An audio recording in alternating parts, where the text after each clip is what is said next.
All right, hello everyone. It's great to see you all here today for our session on shipping your first Manage Agent. Let's go ahead and get started. My name is Isabella He. I'm a member of technical staff at Anthropic on the Applied AI team. The Applied AI team at Anthropic sits at the intersection of product, research, and our customers, which means that I get to contribute internally to products at Anthropic like Claude Code and our Claude harnesses, as well as work externally with our customers that are building on top of Claude and on top of our harnesses. So my goal today is to get you all hands-on with actually building on top of Manage Agents, understanding how the harness works under the hood, and getting you ready to actually ship your first incident response management. So as a quick overview of today's agenda, we're going to cover first a quick refresher of Claude Manage Agents. I want to talk you through a little bit about how this harness works under the hood and what makes it so special. Our team put a lot of thought into the architectural design of Claude Manage Agents to make sure that it runs ready and reliably for production-ready agents. So I want to talk you through a little bit of how that works, so that then when we transition to the second portion here, which is the hands-on workshop, you'll actually understand what each of the primitives you're building actually mean for your agents under the hood. So for the majority of today's session, I want you all to actually have your laptops open, building alongside me, actually working inside of a repository, and getting you ready to actually spin up a working incident response agent. Lastly, we'll talk a little bit about Beyond the Basics. Today's session is the first session of a couple of other ones that we'll build on top of this on Claude Manage Agents. Specifically, right after this one, I think there's another session on dreaming, which is one of my favorite new features with Claude Manage Agents for self-improving agents and memory built into the harness. So encourage everyone to dive in a little bit deeper into what else is in the box after we set you all up for success today with a quick introduction. So let's first touch a little bit about how we got here with Claude Manage Agents. When we first released the very first Claude back in 2023, we released the Messages API alongside access to Claude. This provided raw model access to all Claude models. This became the very first way that people could programmatically build on top of Claude, and essentially gave a way for people to access tokens in and tokens out via our Claude models. This also meant that for everyone building on top of Claude models, they had to implement all the various primitives themselves. Things like context management, the actual agent loop, compaction, etc., all the primitives that come alongside making an agent work. When models were less intelligent back in the early days of, let's say, 2023, some of these primitives were much simpler because agents could simply do less. But as we evolved into now with higher model intelligence, and as agents are able to take on more complex tasks and actually take actions within environments and come to actually do entire tasks for humans, the primitives that come alongside context management and managing an agent's ability to execute API calls and tool calls becomes much more complex. So that's when we moved to the Agent SDK, which became a harness that allows you to programmatically call Claude Code, one of our favorite agents at Anthropic.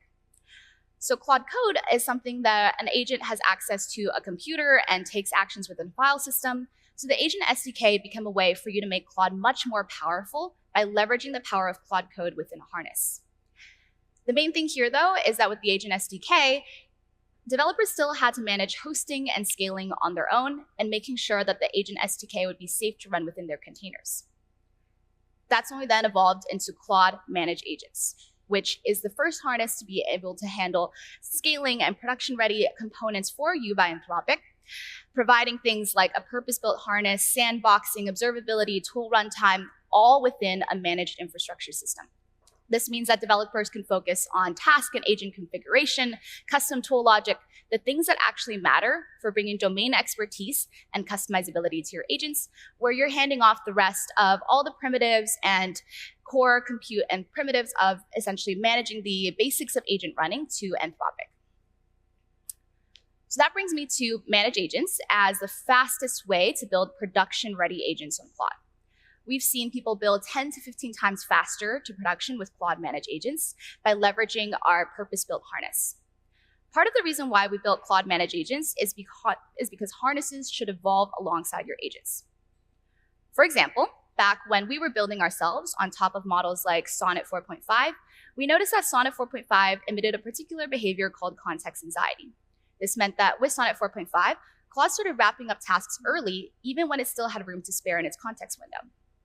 To manage that, in our harness, we then added some mitigations to combat against this early stopping behavior. But when Opus 4.5 then came out, we actually saw this behavior go away, making all that work we had done inside of the harness essentially obsolete because Claude had evolved beyond that behavior that we had built into the harness to manage.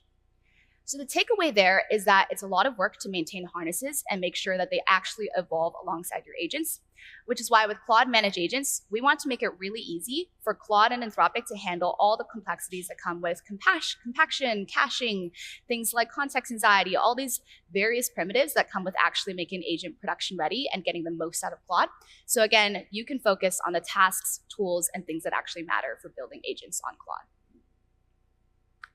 So 3 primary resources go into building on Claude Manage Agents. First is the agent's endpoint, which is the persona and capabilities. This is the core system prompt that powers your agent. Essentially here, you're defining the model, the MCP servers, the skills, the various components that your agents can actually leverage when it's able to run in that agent loop. The next is the environments.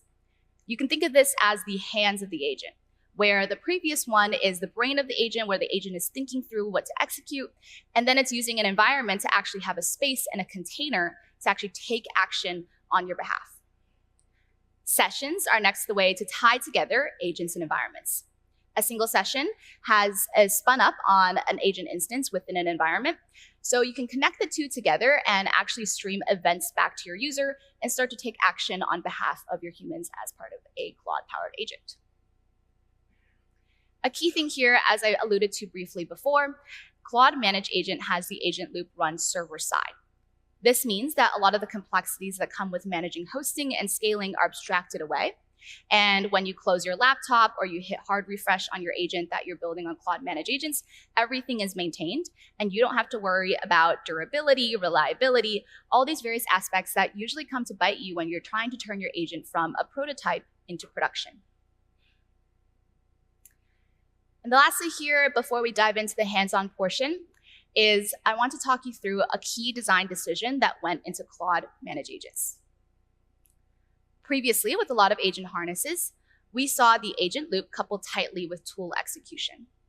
This design pattern made sense and still makes sense for some agents because you want to give the agent powerful abilities to actually take action within an environment.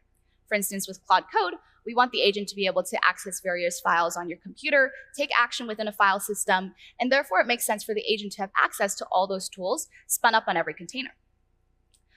But we also realize there are some constraints for this, especially with some agents where you essentially want to be able to decouple the hands from the brains of the agents. For instance, credentials and security became a huge concern. With the ability to have the agent access your file system, you can actually add very distinct sandboxing by decoupling these two components, where the agent is no longer able to access the actual credentials without encryption by decoupling the hands from the sandbox of the agent.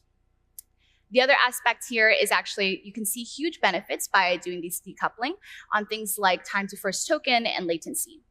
Previously, with the agent loop and tool execution in the same box, you had to spin up containers for every single session that you're spinning up in the agent, which contributed to additional latency from a time to first token perspective. But with this now decoupled, our teams actually saw reductions in time to first token along the lines of over 90% reduction in TTFT for our P95 metrics on latency. So here you can start to see the power of this design decision coming through from the perspective of safety, reliability, latency, and everything else that you care about when it comes to building production-ready agents.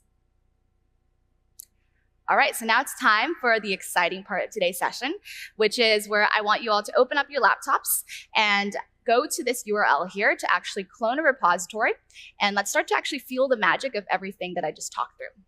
So I'm going to give everyone a second to just go over to that URL there and just spin up the repository that we have ready for you. All right, so here's some additional commands that I want you all to run to make sure this is all set up on your computers. So the first step, many of you might have done already, but just take that repository, hit the URL, git clone it, and then I want you to CD into the specific repository for the session, which is ship your first manage agent. And then if you're on Mac, you'll see those two commands on the side, the Python and the source. There's a command there for Windows as well. Then you'll just do the rest there where you want to install the requirements, copy over the environment key into your .m file. Here you'll put in the Anthropic API key that hopefully all of you also received from the QR code for free credits earlier. And lastly, we'll just run the app. All right, let's go ahead and dive in. But as I mentioned before, let me just show everyone where these instructions are. If you go into the repository and the link and then go to ship your first manage agents, you scroll down on the README, you'll see all the setup instructions here. So feel free to do this as we go along or even in your own time later today and continue playing around with it. But as I mentioned before, everything will be also shown on the screen to follow along with. So do not worry if you did not have time to fully get it set up on your laptop. Without further ado, let's go ahead and dive in. So once you run streamlit run app.py, you should be able to see a URL that looks like this and a page that looks like this. What we're doing here is we're going to be simulating an agent interaction here where we have an incident that's going to come up. A lot of you who might be software engineers in the room will be intimately familiar with the pain that comes alongside incident response. If you are a software engineer, you might be woken up at, let's say, 3 a.m. in the morning, 2 in the morning when you're out around on vacation as you're on call. And this is usually a very painful portion of a software engineer's life because when you're on call, it means that if a server goes down or a service goes down, you have to be immediately the one there to respond and tackle the incident. Usually for a human, this means diving into metrics and logs and deployments so you can actually investigate what's going on. And so what we're going to do is we're going to now have an agent run on Claude Manage Agents to do all this for us so that when we get woken up by 3 a.m., we can hand it off to an agent, or maybe we don't even get woken up at all if Claude is able to do everything for us. Okay, so let's now go ahead and dive into the code here. What we're going to open up here is we have the agent.py file on the left and the agent complete on the right. If you want to challenge yourself, you can, of course, try to implement everything yourself here or with Claude. But what we're going to do just for simplicity's sake is just copy over various elements from the completed file onto the incomplete file one by one. So you can see how these primitives compose our agent one piece at a time. So let's go ahead and start off with this very first part, which is the agent. We mentioned before that the agent is the one that defines the persona and the capabilities of the agent here. So that's the model, the system prompt, and the tools in our case for our agent here. So let me go ahead and copy over what we see there on the screen. And you can see here that we're defining the SRE agent. We're going to use Claude Opus 4.7 here. And I've pre-configured a system prompt and tools for the agent. We can actually take a quick look into what that system prompt and tool looks like here. For the system prompt, you can see that it's actually extremely simple for the agent that we're defining today. You can, of course, add more complexity and constraints here, but we actually see a very simple prompt working for our agent that we're building today. We're just telling it that it's an SRE agent, it's responsible for coming in and debugging incidents, and it has access to various tools like metrics, recent deployments, getDiff. These are tools that you would want as a developer if you're actually managing an incident response as well, like the ability to actually fetch logs so you can see exactly what's going wrong. So we're going to give those same tools and the same instructions over to our agent. So now that we've configured this on the screen, and feel free for those of you who are able to spin it up on your own laptops to just follow along with exactly what I'm doing, which is copying over this portion from the right onto the left here. And then when we flip back over to the screen, what we'll see is this wasn't there until I just added that there, but we can now actually have a unique identifier attached to the agent that we're building. Okay, so that's step one. Now let's go ahead and move over to step two, which is the environment where the agent is going to actually do work in. All of you here were very lucky, for those of you who were able to come yesterday as well to Code with Claude London. We actually just released yesterday the ability to bring your own containers and your own compute to Claude Manage Agents, which means that you can actually execute the agent for the tools and the actual ability for the agent's actions to work within your own infrastructure and not just Anthropic's managed infrastructure. So that's an exciting update that just came to Code with Claude London. But for today's purposes, you can actually see if we copy over this environment configuration here. We're defining our SRE agent to work within the Anthropic cloud, and here we're just giving it unrestricted access from a networking perspective. We've made Claude Manage Agents very composable and very customizable, so this networking list here is actually an allow list. If you want your agent to only be able to access specific sites and URLs, you can restrict this down as much as you would like. We also released Claude MCP tunnels, which actually also gives you the ability to run MCP servers within a private environment instead of on the public network as well. So again, just offering various components to help you make sure that your agents are as production ready and as secure as possible. So now that we've defined this environment here, let's flip back over, and we just saw that environment piece come into our agent as well. So here we have unique identifier for an agent and an environment, and that will next help us as we go along with setting up the rest of our agents as we start to get into session definitions here. The next thing that we have to do is actually give our agent the ability to look at logs. With Claude Code, that is one of the first times where we realize the power of giving the agent access to files and a file system. Here with Claude Manage Agents, we're leveraging essentially the Files API by uploading the metrics and logs to the agent, so the agent can start to run code and process through those files. So here we've attached the log here as a file for our agent. So we just also saw that populate and come through. Again, here, the key takeaway is as much data as you're able to give the agent as possible is what makes it so powerful.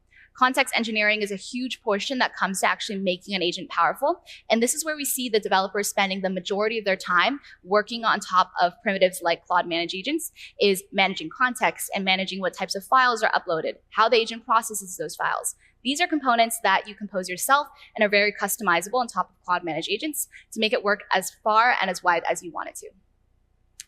Okay, so now let's go ahead and start to define the session that we have here. The session is going to bind the agent and the environment and also mount the log here. So you can see we're passing in the agent ID, the environment ID, and the resources that we're giving to the agent. And this is going to give it the ability to start to actually act and interact with me as a user. Let's go ahead and just complete the rest of this here so that we can actually start to run our agent. What we want to do is now also give the ability for the agent to come in and stream responses to me as we go along. There we go. Okay, and the key portion here is that when our Claude Manage Agents runs within a single session, instead of responding in tokens in and tokens out, it actually works in units of events. Events here are things like user messages or agent tool calls, agent responses, so that every event can be logged from an observability perspective, as well as streamed back to the user for the user to see the agent responding as it calls tools and as it starts to populate responses. This is crucial for both a user experience perspective, so user starts to see things as they come through and not just when Claude finishes an entire task. And also from an observability perspective, and Claude Manage Agents actually has a very neat console built in for looking at everything the agent is doing, and a lot of observability features built into Claude Manage Agents. Okay, the last step here of just being able to put our agent together, you can start to see that our agent is actually starting to come together. We can start to create sessions and we can start to do things. What we're actually going to see here, though, is that if I send something like hi to the agent, it can respond, but it doesn't actually have the ability to be able to call the various tools that we want it to yet, because we haven't connected that locally to what we want the agent to do when it calls tools like get metrics. So the agent is ready. The agent is actually defined on the server side already. The missing piece here is just to finally give it our local tools. So the agent can start to take action here on my computer or my infrastructure. Okay. So now that we have that copied over, the agent is going to be able to start to call get metrics, get recent deploys, get diffs, so it can truly start to take action in terms of helping us debug this incident. The last thing I'm going to do here is also just to make sure I give my agent the ability to delete sessions,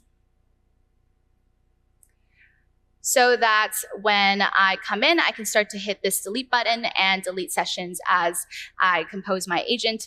And this is also crucial from a security perspective. If you want to make sure that nothing is being retained for sessions that you don't want on the cloud or on your infrastructure, you can actually just come in and proactively manage how sessions are deleted.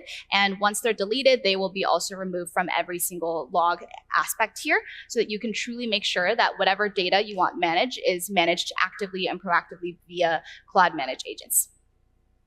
Okay, so with that all set up, let's go ahead and give our agent a test run here. I'm going to click the new session here, and I'm going to just go ahead and ask the agent to debug my incident for me.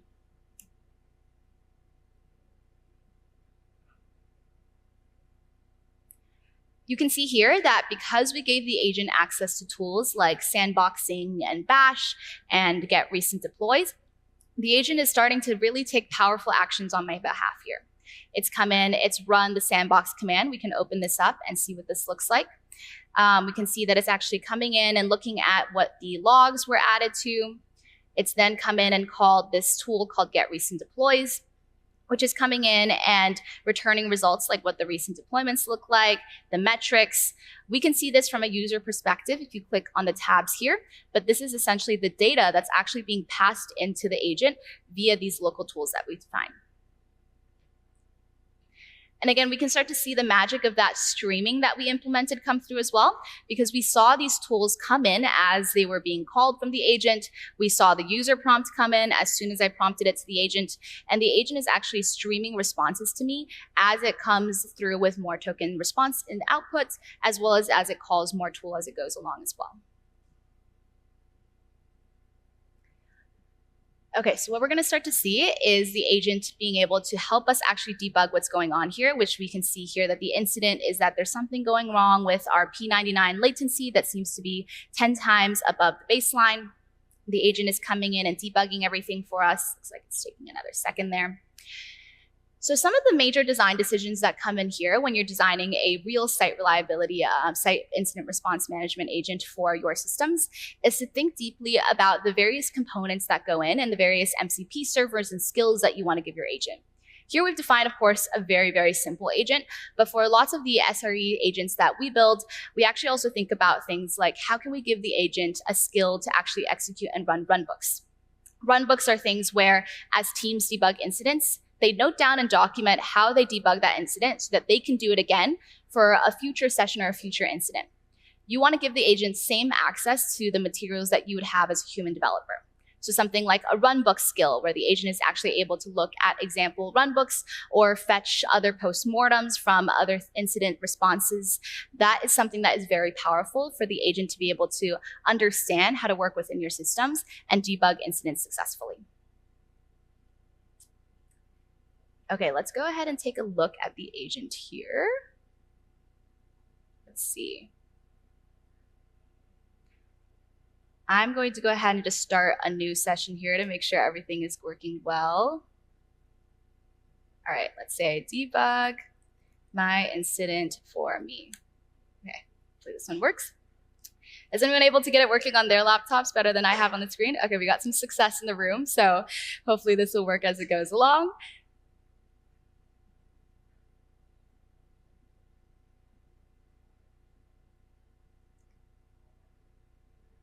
Okay, looks like we are streaming. We're getting everything in. Did the agent go? Okay, agent is checking logs, debugging everything. So if we just also look through some of the data here as the agent is working, the data that's actually being passed in for our agent here is all local, just for our sakes of our purposes for our demo and our workshop that we're running today. But with the ability for you to run your agents within a container and infrastructure, you can start to see how things like your get metrics tool that are currently pulling from JSON can be easily moved to something like Datadog or other production systems for your infrastructure from that perspective. So everything that you see here that is currently local can be something that's easily movable into infrastructure as well via Cloud Manage agents.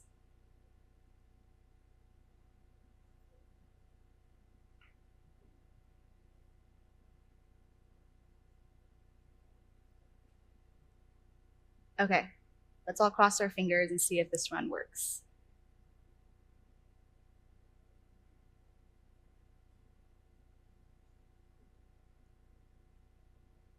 Oh, there we go.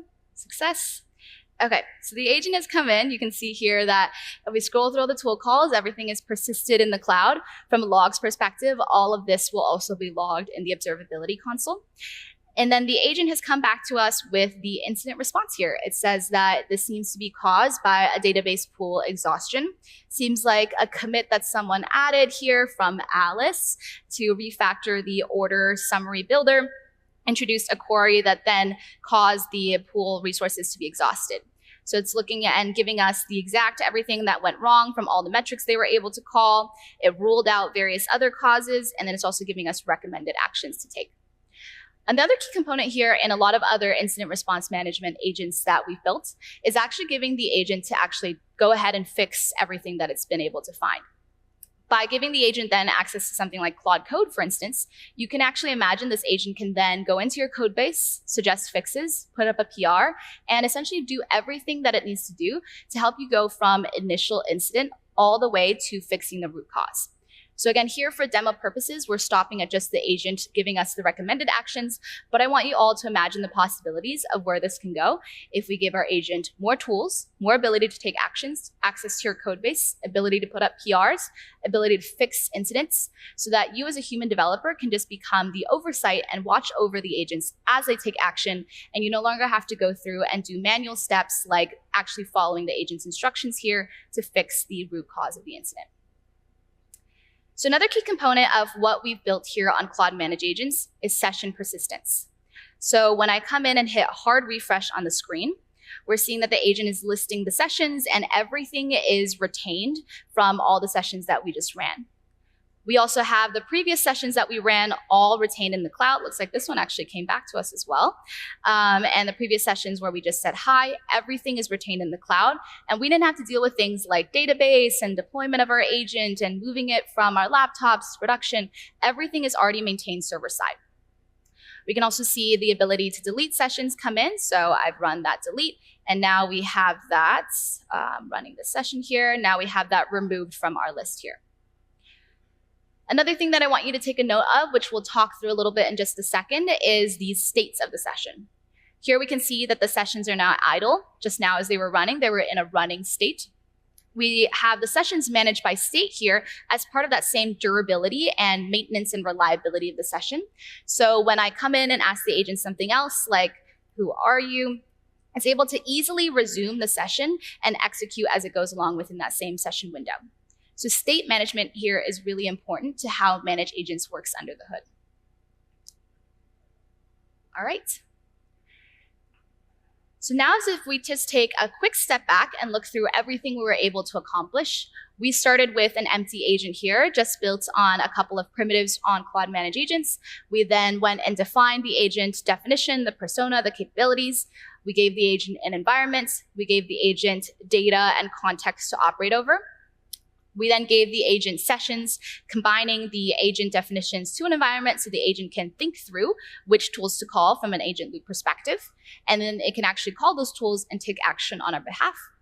We then came in and streamed the responses to the user into our logs, implemented some local tools, as well as the ability to delete sessions. And within this Streamlit app here, we saw how that actually affected from a front-end perspective, how our agent was actually able to be presented to our users by adding all of these primitives together. So now let's go ahead and move back over to the slides to do a quick recap and talk through some of the lessons of what we learned about how Claude Manage Agents works under the hood. But hopefully for all of you who are able to actually build on your laptops, you all were able to just build a site reliability agent. So congrats to you all. But let's go ahead and dive in a little bit here into understanding what actually happened when we put all those pieces together. The first thing we saw is that we saw sessions speak in events and not responses in and tokens out from a request response perspective, like we see typical with things like Message API or other APIs that we see.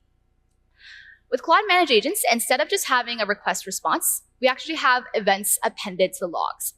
Again, this is a huge portion of why Claude Manage Agents is so reliable and secure, because events are coming through and just added into an existing session logs so that it's easy to then resume a session and kick back off where you left off. And it's easy to then come in and look at everything from a log perspective. This is also really important from a reliability perspective when we separate the hands from the brain of the agent, that if a container goes down, we can just spin that container back up again, and we don't have to restart the entire agent loop alongside that container. The next thing here is that we saw the ability to implement local tools. And we implemented in our workshop these local tools defined in JSON and loading them in via our local files here. We were then actually able to see how with our Claude Manage Agents harness, the execution of the agent is completely separate from the agent loop. We defined everything that executed locally on our laptops and our scripts, and our agent loop ran on the cloud inside of Anthropic's managed infrastructure. Again here, especially with what we just released with Bring Your Own Compute and Bring Your Own Sandboxing here, you can swap out where you want that agent to execute its tools in your own infrastructure or on Anthropic managed infrastructure, but within your own environments and your own containers as well as you spin them up. moving from things like loading our tools in from JSON into anywhere you want to have your tools run, like a Datadog client, using the same wire protocol, making it very easy to then go from initially building the agent for Claude Managed Agents to then actually producing it and deploying it on production-ready infrastructure. Next thing we saw here, as we thought about how our sessions are being streamed into our users and what we see from a front-end perspective, is that we saw when our events were being able to be streamed to our users, these were in the forms of actually things we care about as a user. We saw events come in, and we saw the agent's ability to actually log everything to its observability console. And another key thing here is that as we think about how sessions are controlled in Claude Managed Agents, you can actually think about the state as being something very powerful when you can start to take action on behalf of events. What that means is that we saw a couple of key states for sessions in CMA, or Claude Managed Agents. We went from idle to running, rescheduling if the agent needs to retry anything, or terminated if any of the sessions fail. And so the agent is able to restart from a reliability perspective, a resumability perspective, but also it can actually do some very powerful things. For instance, you can actually have a webhook run, and when an event happens from a webhook, the agent receives that webhook in and can then do something like resume a session or kickstart a specific state based on external events. So again, this powerful form of having events and sessions be the core concepts of how Claude Managed Agents runs means that you can make it very, very easy to compose your agent however you want it to, and have the agent listen for things that happen both internally and externally via webhooks to take actions or resume your agent as you desire. And lastly, here's something that we saw come through the agent that we all built for the site reliability agent, is that everything lives in the cloud from the agent loops perspective. The conversation is persisted. When we hard refresh the page, we saw that those same sessions were maintained. And we saw that if we were able to, let's say, exit out of the agent and come back, we didn't have to manage anything from a database perspective or wire up where the agent is stored. We were just able to have all of that persisted in the cloud, again, making it very, very easy to go to production-ready agents. And lastly here, I just want to talk you through, we just built the very basic form of Claude Managed Agents. We saw what was possible with just the very, very simple primitives that we all built with, the basic level of what you can do with Claude Managed Agents. And already there, we were able to have something that would usually take us a lot of time to spin up from a production perspective. All of compaction, caching, tool calling, all of that was handled for us via Claude Managed Agents. And even if we wanted to go beyond that to make our agent much, much more powerful, we could do things like add in skills, add in sub-agents, add in memory, add in outcomes. These are all core components that we offer to developers out of the box from Claude Managed Agents. I'll just briefly talk you through a couple of the key components, but want to encourage everyone to check out our documentation, what's publicly available on Claude Managed Agents, attend the session after this one on Dreaming to dive in deeper onto these topics. Sub-agents or multi-agents is a way for you to have an orchestrator agent spin up context with other agents so that you can manage it from a context engineering perspective, where sub-agents can then handle tasks and have their own context windows and contribute back to the main agent, making it much more powerful from a parallelization perspective, as well as the ability for context management. Memory is something that's always very important as we're building agents. I hear a lot of questions about how you can build self-improving agents or agents that learn from user corrections, agents that start to remember user preferences. That's where we're offering memory and a dreaming service for Claude Managed Agents out of the box. What dreaming means for managed agents is that Claude can actually come in and also look through its own memory logs and determine what to keep and determine how it can actually start to memorize and manage context for its own memory. So it can actually be able to really accurately remember which parts of your user preferences matter and which part of user corrections you want to retain for future sessions you run on that same agent. Outcomes is another one of my favorites, where for Claude Managed Agents, this means that you can actually define a rubric for your agent outcomes. So you can start to think of your agent's tasks as something where you want the agent to reach a desired outcome instead of just executing calls and doing things on your behalf, but not associating that to a result that you want. So with outcomes, you can define a rubric of exactly what you want the agent to produce, and it'll figure out along the way which tool calls and what it needs to do to execute towards that final result. Vaults is something else that I hear come up a lot as of interest for Claude Managed Agents, because managing user credentials is something that's very painful from an access management perspective, making sure that your agents are secure and safe to run. So for vaults and Cloud Managed Agents, there's actually an encryption that happens between where the credentials are stored on a separate endpoint and what the agent is actually able to access. So you can manage these credentials on a per user, per session basis, all very safely and securely. And this relies in large part due to that architecture that I described earlier of how the brains and the hands of the agent are separated so that credentials can be stored very securely in these vaults. This means that you don't have to set up your own secret stores or your own credential stores, and you can just rely on the built-in capability here. There are a couple other things here that I won't have time to go through in depth. So again, encourage everyone to check them out in more detail. There are things like the ability to do webhooks and really make this agent run on external events, things like detailed and fine-grained permission policies, the MCP servers that I mentioned where we just released new MCP server controls as well. And something that I also love just to briefly touch on is the console agent builder, where we have built in a lot of capability and functionality into the default developer console, where you can start to see a beautiful observability dashboard come through and other ways for you to define Cloud Managed Agents right there on your consoles. So just as a quick recap to end us off here of what we were able to accomplish today, hopefully everyone leaves here with a bit of a mental model about how Managed Agents actually works under the hood. And be proud of yourselves for everyone that was able to come in and build on your laptops and actually ship a site reliability agent. So you can all leave here being very happy with yourselves that you were able to come in and save future developers hours of time of being woken up at 3 a.m. or 2 a.m. in the morning and being able to handle incidents for them. And next, you also learned a little bit about where to go next for how you can really start to unlock the power that comes with Managed Agents and think about how your agents can become super powered with all of these additional functionalities. So that is where I'll end off today, but thank you all so much for coming. I'll be around on the side.